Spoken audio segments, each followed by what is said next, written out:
I don't know what else I can add to such eloquent words by people with such gravitas. What I can do is, in a few short sentences, try to give you an understanding of who I am and why Tom has kindly invited me here today and given me the opportunity to say a few words.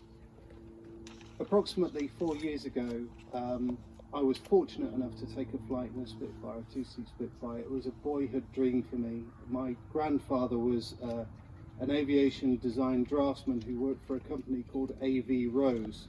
A.V. Rose famously made the Avro Lancaster. They become known as Avros. I was brought up on war films at the time, including the Battle of Britain, and many of us will be familiar with that. But actually my knowledge of the Polish contribution was just that. I think probably less than a 5-minute slot in that particular film, which most of us will take away the phrase "repeat please," and second to that, the scene of the airman, the pilot, parachuting down, and the farmer greeting him with a pitchfork and a number of expletives. The reality of that was that at that time I saw a Rolls-Royce Griffin engine that had been converted into a coffee table, and it set me on a whole journey that I really wanted one of these because it looked really, really good. My partner, who sat here, I didn't tell her, was the honest answer, and I went out, and then when I came back and said I've got a great idea for a coffee table, she was really excited until I told her that it was an engine from a Spitfire that crashed in 1941.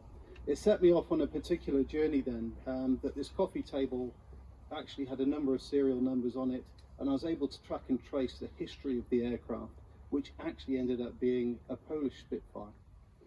But that journey itself was just the beginning for me, because what it did is it unleashed a thirst for knowledge.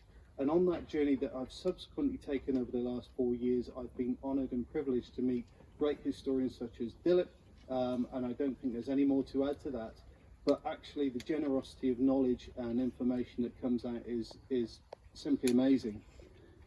We've heard a lot about the Polish pilots, and I'm lucky enough to now be restoring this specific Polish 303 Squadron Spitfire. But the whole aim of my project actually is to look at the international contribution. We've talked a lot about the Poles today, and we've touched on the surface of the major contribution that was taking place 80 years ago. There were 16 nations involved in that battle through those long, hard, arduous months. And this particular Spitfire that I now curate and look forward and hope and educate, and that is the whole idea of what I do, is the education to bring us all together. Really, the idea was that in 1940, 16 nations came together to defeat one common enemy. Now, I really implore everybody to come together in common purpose, that we can integrate, we can work better, we remember the history that we have, and we move forward. Just one thing to sort of really finish on, the Poles coined the term the island of last hope. I think for us, those 16 nations, including the Poles, were our last hope at that particular point in time as well. We came together in common purpose. And I implore all of us to try and work in common purpose to integrate into social communities and validate the contribution that we all jointly make and work together in harmony. So thank you, Tom, for the opportunity.